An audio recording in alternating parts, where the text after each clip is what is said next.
प्यार किया तो डरना क्या, जब प्यार किया तो डरना क्या, प्यार किया कोई चोरी नहीं की, प्यार किया कोई चोरी नहीं की, छुप छुप आहें भरना क्या, जब प्यार किया तो डरना क्या, प्यार किया तो डरना क्या। हाय আমি Ipsita, welcome back to my channel. চলে এসেছি একটা নতুন ভিডিও নিয়ে। তো আজকে ভিডিওর শুরুতে ইন্ট্রোডাকশনে এই যে গানটা গাইলাম, এই গানটা আজকে শুনলাম, কে গাইছিল বলুন তো? ওরে বাপরে বাপ, অসুস্থ বর বেচুনি আমাদের জাস্ট কিমা দিদি। তো জাস্ট কিমা দিদির একটা লাইভ দেখলাম। সেই লাইভে যে কথাগুলো বললো, প্রত্যেকটা কথার মাধ্যমেই যদি ভালো করে বোঝেন কথাগুলো, তাহলেই বুঝতে পেরে যাবেন যে ও কতটা মিথ্যে কথা বলে। তো যাই হোক, একটা কথা বারবার বলছিল যে মানুষের দুর্দিন দেখে যখন কোনো মানুষ দৌড়ে ছুটে আসে তারা হয় ভগবান। তারা হয় ভগবান। তো এরকম অবশ্যই জানেন, একটা বছর আগে আমি ছুটে গেছিলাম, আমি কিন্তু তখন ওর ভগবান ছিলাম। তো ও একটা এমনই মানে মানুষ যে কিনা সবসময় ভগবান চেঞ্জ করে। ভগবান কিন্তু মানুষে যেমন দেখেন যে ইষ্ট মানুষের একজনই থাকে, বাদবাকি সবাইকেই আমরা মানে আমাদের সনাতনের যতজন 33 কোটি বলে, কোটি মানে কিন্তু প্রকার, নট কোটি মানে লাখ কোটি হাজার, যে সেই কোটি নয়। অনেকেরই মনের ধারণা হয়তো যে 33 কোটি ভগবান, 33 রকম, কোটি মানে হচ্ছে রকম, রকমের ভগবান, অনেক রকম ভগবানের ওপর আবার রকম ফের রয়েছে, তাই না? তো যাই হোক, সেটা অনেক বড় আলোচনার বিষয়, অত দূর আমাদের যাওয়ার দরকার নেই। তাহলে এই 33 রকমের ভগবান, ও যখন যাকে দরকার পড়ে ও ভগবান বানায়, আবার যখন মনে হয় তাদের শয়তানও বানিয়ে দেয়, যেমন কিনা আমার সাথে করেছে। তো আজকে ভিডিওর মধ্যে দেখছিলাম যে শিল্পীকে নিয়ে অনেক কথা বলছিল। আগের দিনই লাইভে বলছিল যে ওকে নিয়ে কি বলবো, ওকে নিয়ে কিছু বলবো না, ওকে কিছু বলো না, ওর মাথার ঠিক নেই, হারাত নেই, তারা নেই, ওর নিজেরই মনে হয় মাথার ঠিক নেই। সেই জন্যই গতকালই বললো যে আমি বলবো না, আবার বলতে বসে পড়েছে। ভালো কথা, ওর চ্যানেল, ওর কন্টেন্ট, ও কাকে নিয়ে কন্টেন্ট করবে সেটা বড় কথা নয়। বড় কথাটা যেটা বলছিল যে এই শিল্পী ওর মেয়ের প্যান্ট ধরে টেনেছে, তাই জন্য ওর ওই মেয়ে দুটোকে নবদ্বীপে আর কি বসিয়ে দেবে একটা জায়গায় বলেছিল।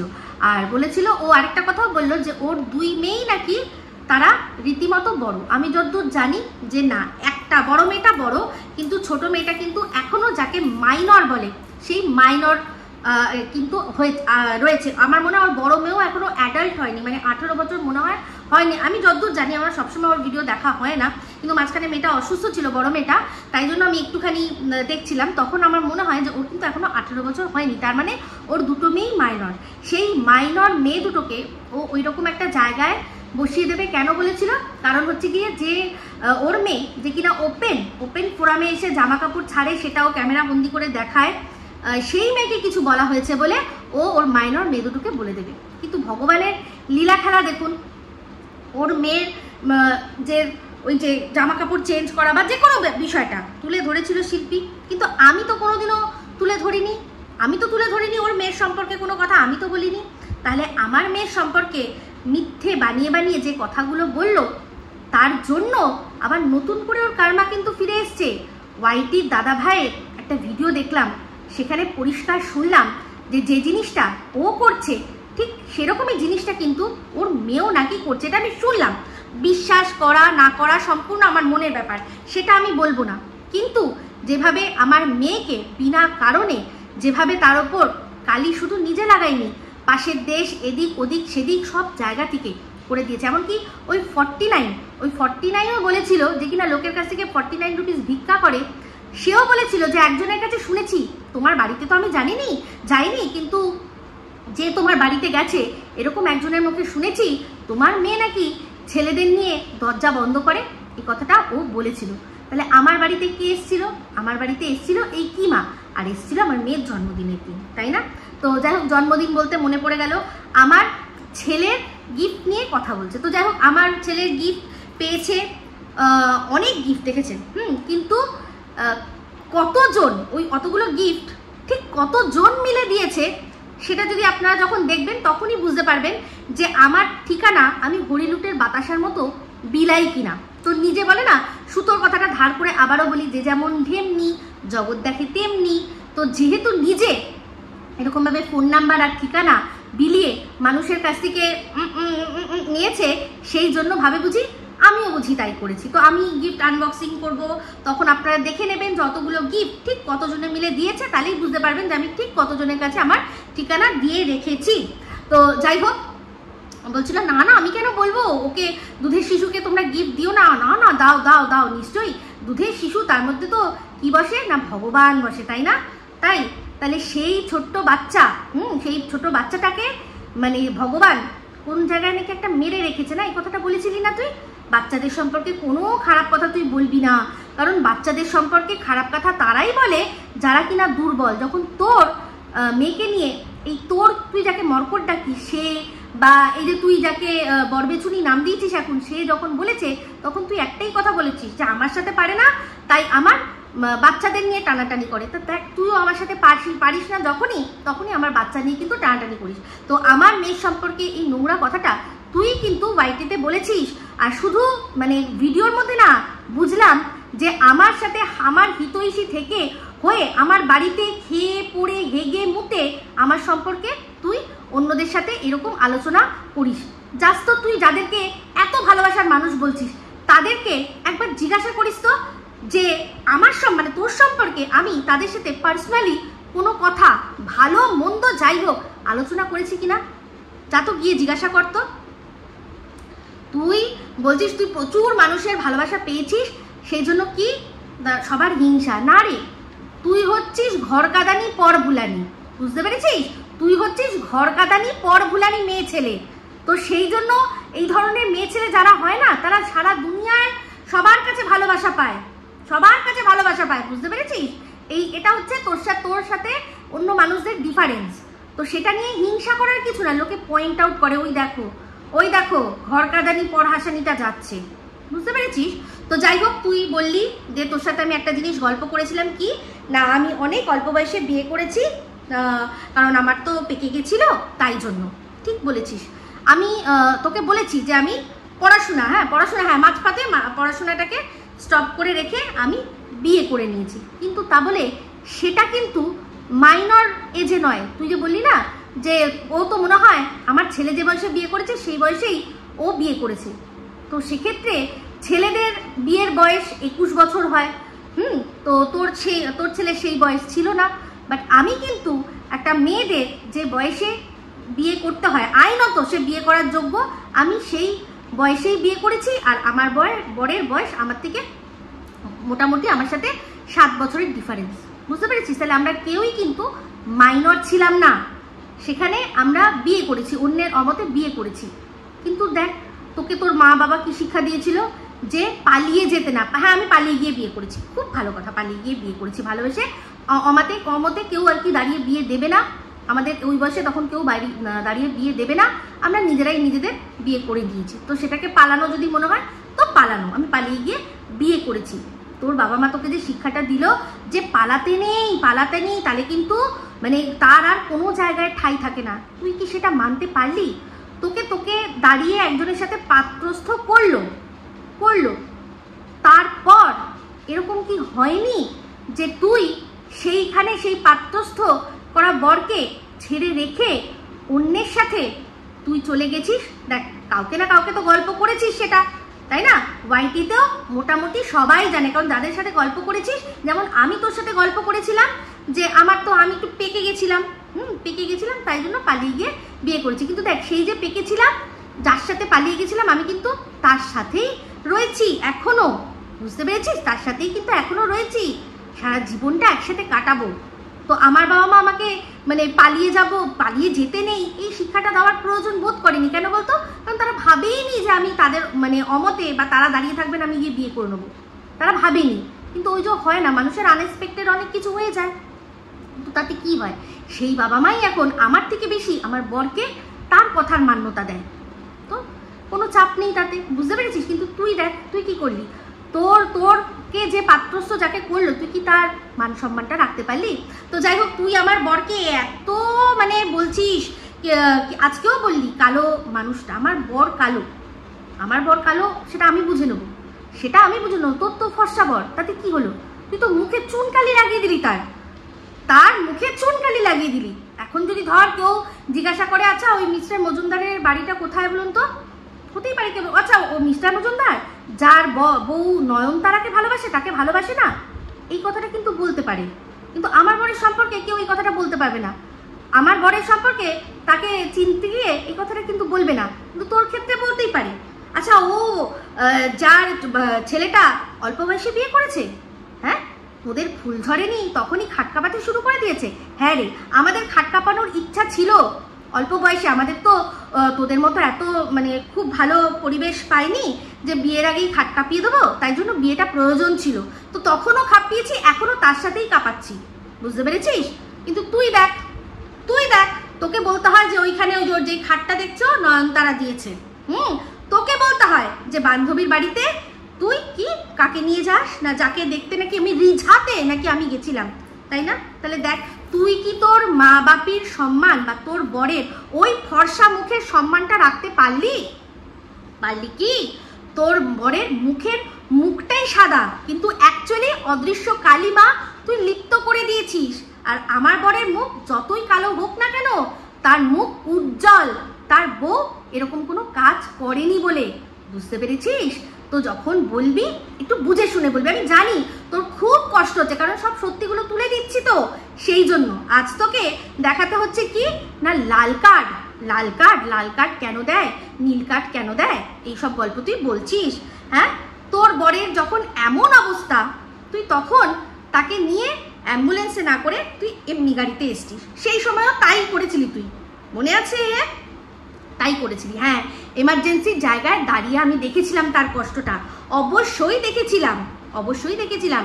তাহলে সেই সময় তখন তোকে বন্ডে সই করতে হচ্ছিল, কারণ তুই 30,000 টাকা দিবি না, আইসিইউর খরচাটা তুই দিবি না, তাই জন্য ঠায় দাঁড়িয়ে আরও দেখি, তুইও দাঁড়িয়েছিস, আমরাও তোর বুকে সাহস জগিয়েছি যে ঠিক আছে দেখছি কি হয় দেখি, কারণ অনেকগুলো টাকা। তাহলে তুই এখন যে মিথ্যে কথাগুলো, যে এই বেডের সম্পর্কে, দামের সম্পর্কে যেগুলো বলছিস, সেটা বলেছি যে তখন আমি দাঁড়িয়ে সামনে আর কি দেখেছিলাম যে টোটাল সব মিলিয়ে মানে ওখানে বেডের ভাড়া প্রায় 10,000 টাকা, তারপর হচ্ছে একটা যদি ওই লাইফ সাপোর্টিং মেশিন লাগে সেটা, তারপর হচ্ছে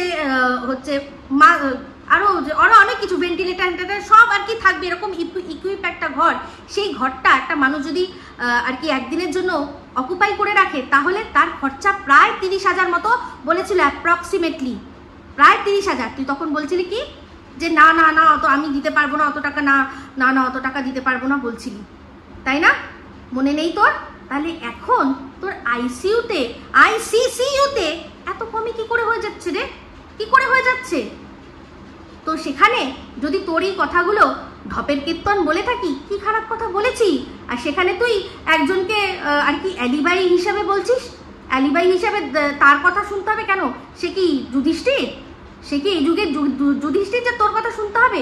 তোর এক তো অন্ধ ভক্ত, তোদের মিলি ভাগাত হতেই পারে, যেরকম তুই লেন আর দেনের কথা বললি না, তা তোদেরও সেটিং আর ফিটিং হতেই পারে যে দর্শক থাকাবো, আমার সাথে থাকো, তোমাকেও দেবো, তুমিও ভাগ পাবে। তো এরকম ভাগ তো তুইও নিয়েছিস একসময়, সন্দীপের ছেলেকে আর মাকে আর সন্দীপকে দেখিয়ে। তো এটাও তোর সেটিং আর ফিটিং হতেই পারে।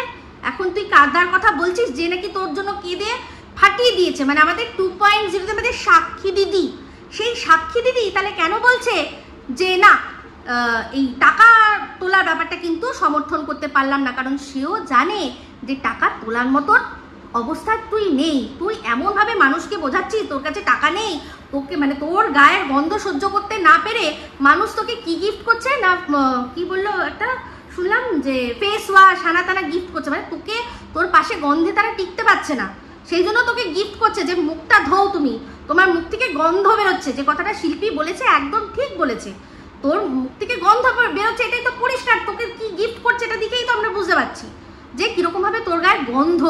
তো এমনিতেও দেখে বুঝতে পারি, তোর ঘাড় ফাড় দেখেই বোঝা যায় যে তুই কিরকম ধরনের গিদড়। তুই একটা গিদড়। মানুষের শরীরটাই হচ্ছে মানুষের মন্দির, সেই মানুষের শরীরে যদি নিজের পরিচ্ছন্নতা বজায় না রাখে, সে তার ঘরের কিচেনের কৌটোগুলো কত পরিষ্কার, ডাজন্ট ম্যাটার। সেটা হাইজিনিক হলেই হবে। তারা মানে কোনো বাড়িতে বারবার শুধু পেটের প্রবলেমে ভুগছে, তাহলে বুঝতে হবে যে তাদের রান্নাঘরটা বা কিচেনটা হয়তো পরিষ্কার নয়, বা যে রান্না করছে সে হয়তো হাইজিনিকভাবে রান্না করছে না।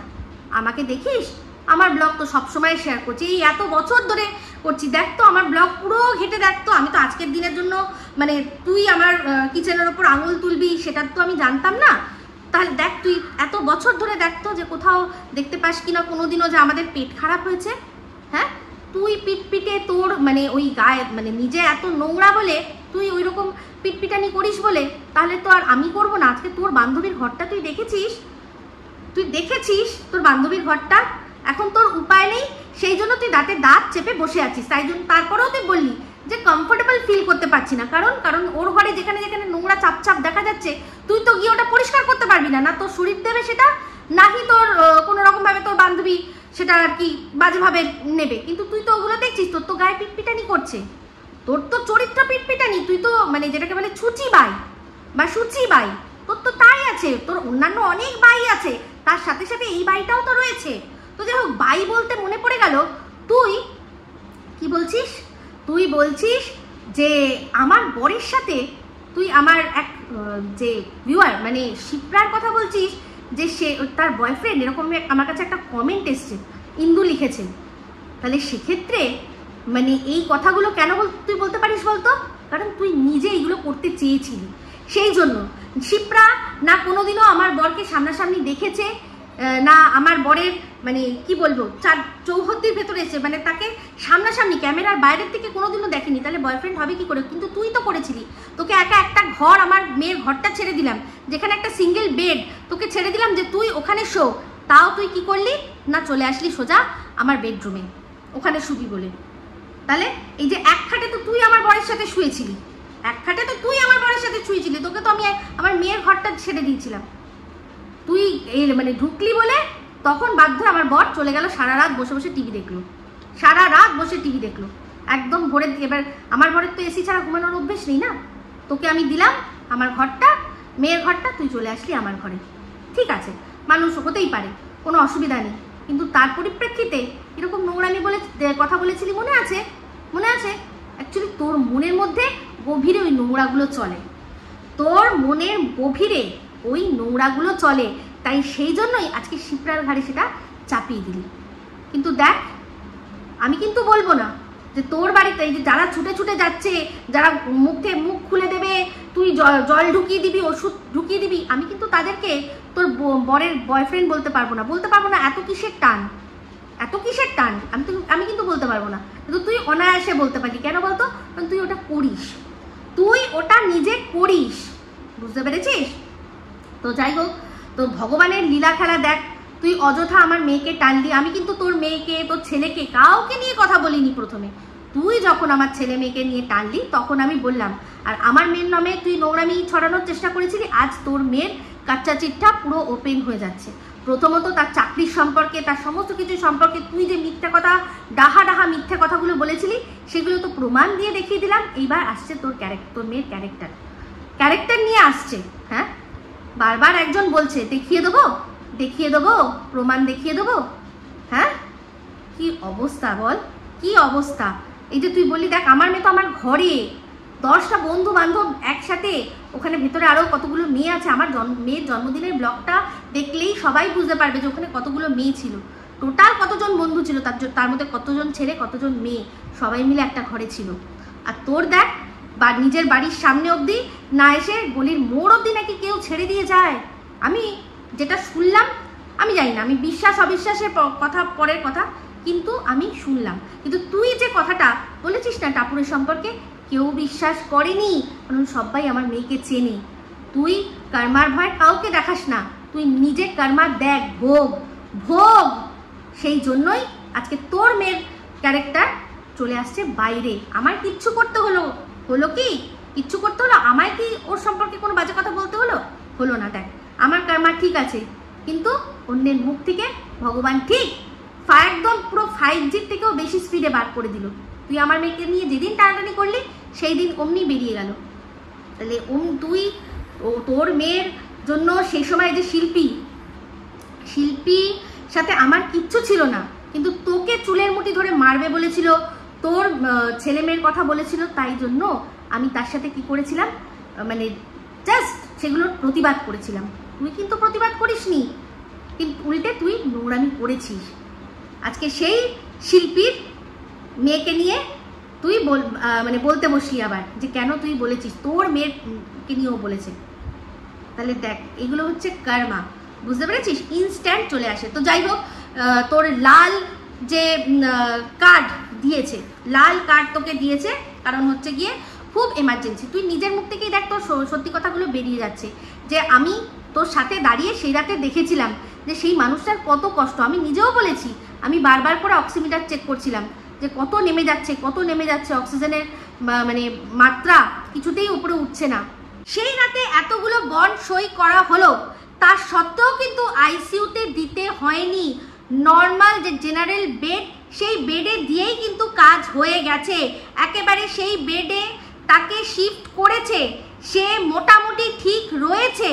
সেটা জানার পরই কিন্তু ওখান থেকে আমি বেরিয়েছিলাম, আর কিন্তু ওনাকে তখন দেওয়ার প্রয়োজন হয়নি আইসিইউতে। তাহলে এবার তাহলে ওই যে এতটা রাস্তা উনি আসলেন এমনি গাড়ি করে পিছনে কোনো মতে শুয়ে, যদি সেই রকম চরম অবস্থা হতো তাহলে কি উনি পারতেন?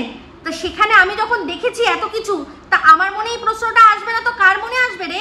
হ্যাঁ, তো ওখানে কে গেছে, কে কোথায় লেখা আছে? ওই যে কার্ডটা তুই দেখালি, ভালো করে দেখালি না তো, জাস্ট ছেড়ে দিলি যে আইসিইউতে যারা থাকে তাদের প্রত্যেকের বাড়ির লোক থাকে, সেখানে কখনো বলবে না যে যান আপনি চলে যান।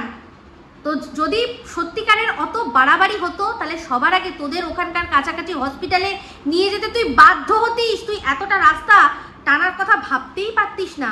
এটা তোদের সম্পূর্ণ পূর্ব পরিকল্পিত, সেটা পরিষ্কার বোঝা যাচ্ছে। একটা মানুষের বাড়িতে কোথায় টাকা আছে সে তার বাড়ির লোককে শেয়ার করে না। তো শুভদা এখন একদম ভালো রয়েছেন, উনি এই আজকালের মধ্যেই ছাড়া পেয়ে যাবেন। তাই জন্য আজকে বেশ কিছু কথা অবশ্যই আলাপ আলোচনা এখানে করব, যেখানে তুই তোর বরের অসুস্থতা এক মুহূর্ত বেচতে ছাড়ছিস না।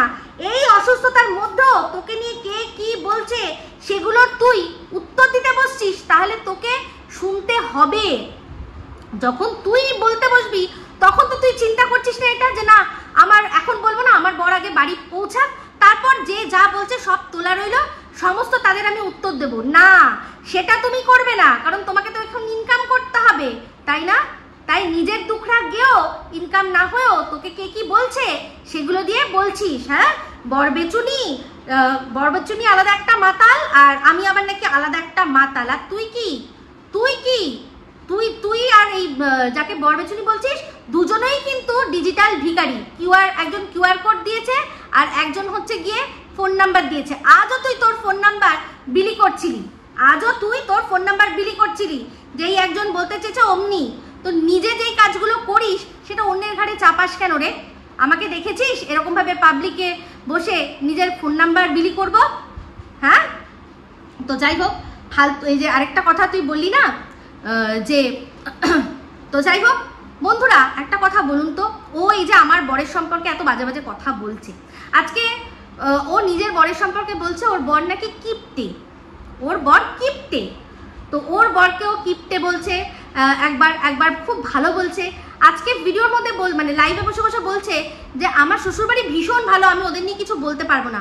কিন্তু যেদিন কেঁদে কেঁদে আপনাদের কাছে নাম্বারটা দিল, যার মানে যেদিন দিয়েছিল তার পরের দিন যখন কাঁদছিল, যখন দেখছে যে সবার চাপে পড়ে ওকে ওই নাম্বারটা হয়তো সরিয়ে দিতে হবে, তখন কিভাবে বলছিল যে আমার শ্বশুরবাড়ি তারা কেউ নেই, তারা যখন দরকার পড়েছে তখন দাদা করেছে, দাদার কাছ থেকে লুটেছে, এখন দাদার দুর্দিনে তারা কেউ নেই। আজ আবার বলছে যে আমি কখনো আমার শ্বশুরবাড়ি, আমার ননদ ওদের সম্পর্কে খারাপ কথা বলেছি? তাহলে বুঝুন, চিন্তা করুন আপনারা, যারা মানে যাদেরও একেবারে ব্রেন মানে ওয়াশ করে দিয়েছে, মগজ ধোলাই করে দিয়েছে, তারা এগুলো শুনেও না শোনার ভান করবে। যেমন কিনা বলছিল আগের দিনের লাইভেই বলছিল যে আমি তো ওই মাতাল পাতাখোরকে কিছু বলিনি, তার ছেলে মেয়ে নিয়ে কিছু বলিনি। ও বলেনি তো কে বলেছে? ওই তো বলেছে আমার মেয়ের সম্পর্কে ওই নোংরা দরজা বন্ধ করার কথাটা। আর আমার ছেলের সম্পর্কে কি বলেছে? যে নাকি ভগবান আমাকে আমার ছেলের জায়গায়, আমার বাচ্চার, আমার সবচেয়ে ছোট যে সফট কর্নারটা সেটাতে মেরে রেখেছে। তাহলে ওকে কি করে রেখেছে?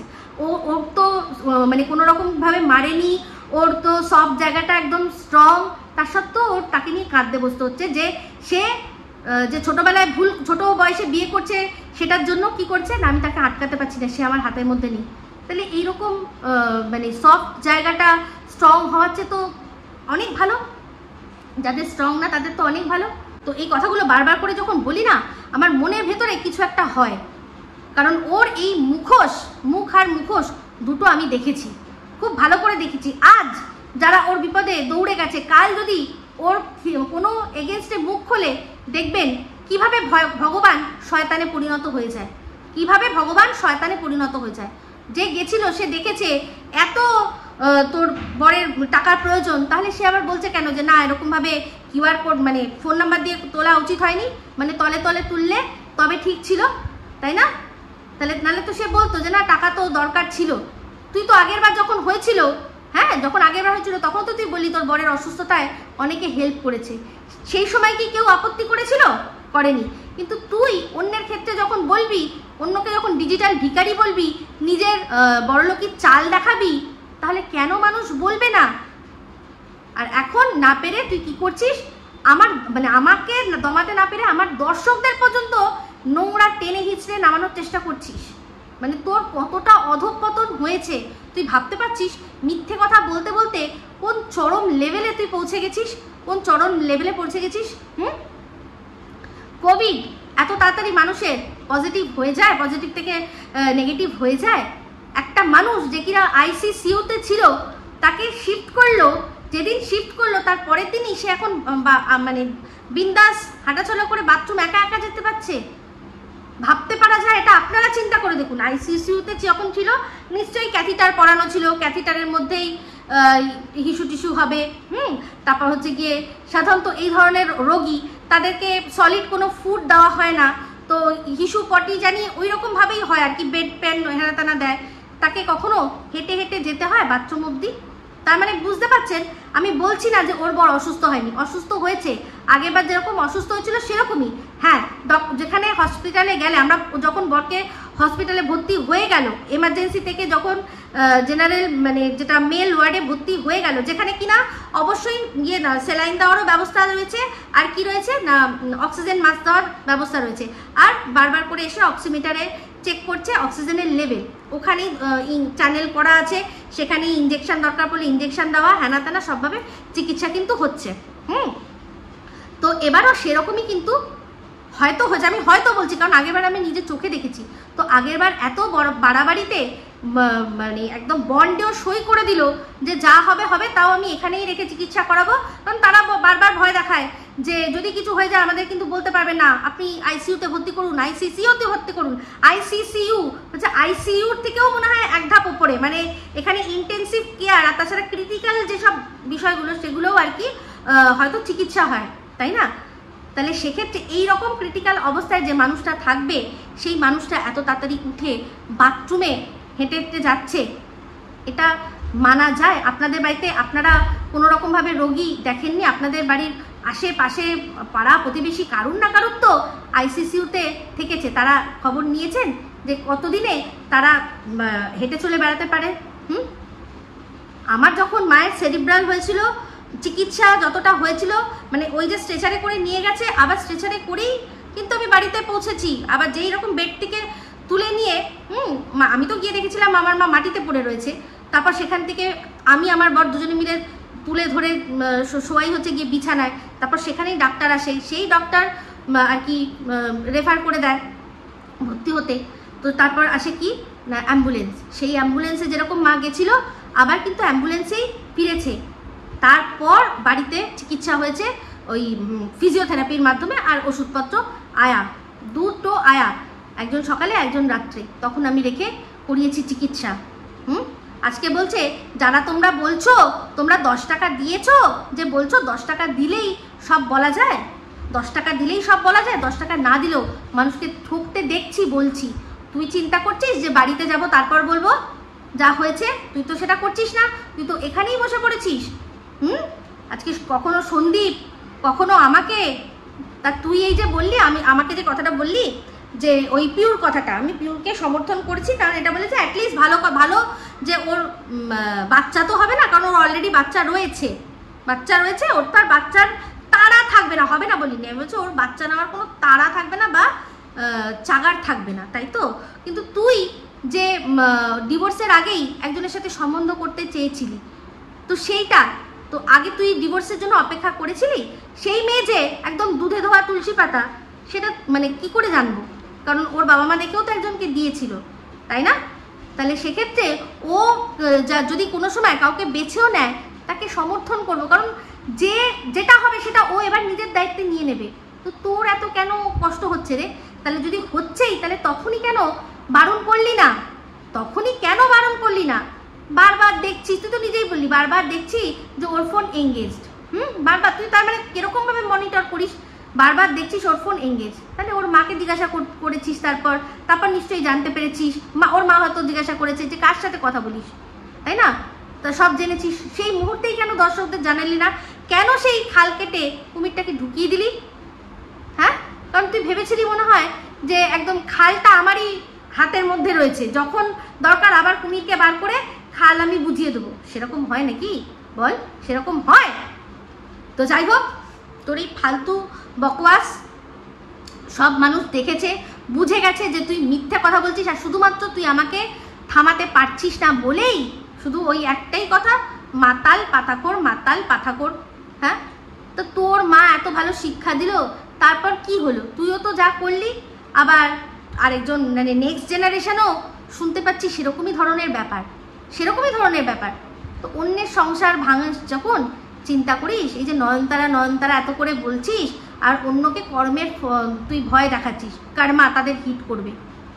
একটা যে দিনের পর দিন তোকে ভালো যতদিন কমেন্ট করে গেছে শিপ্রা, ততদিন ভালো ছিল খুব। ও আমার শিপ্রা কি দেয়, একদম দিয়েছে, গিয়ে হেভি দিয়েছে। কাকে দিয়েছে? রুনাদিকে, চুনাকে হেভি দিয়েছে, বলতিস না? দিনের পর দিন ওই রুনাদিকে নিয়ে তোরা হাসাহাসি করতিস না? করতিস তো, সেই সময় তো শিপ্রা কত ভালো। কিন্তু যেই শিপ্রা তোকে যুক্তি দিয়ে প্রশ্ন করা শুরু হয়ে গেল, অমনি হয়ে গেল শিপ্রা খারাপ। এই হচ্ছে তোর চরিত্র, বুঝতে পেরেছিস? তো বারবার করে ঠাকুর না চেঞ্জ করে, বারবার করে ভগবান না চেঞ্জ করে, একবার নিজের চরিত্রটা চেঞ্জ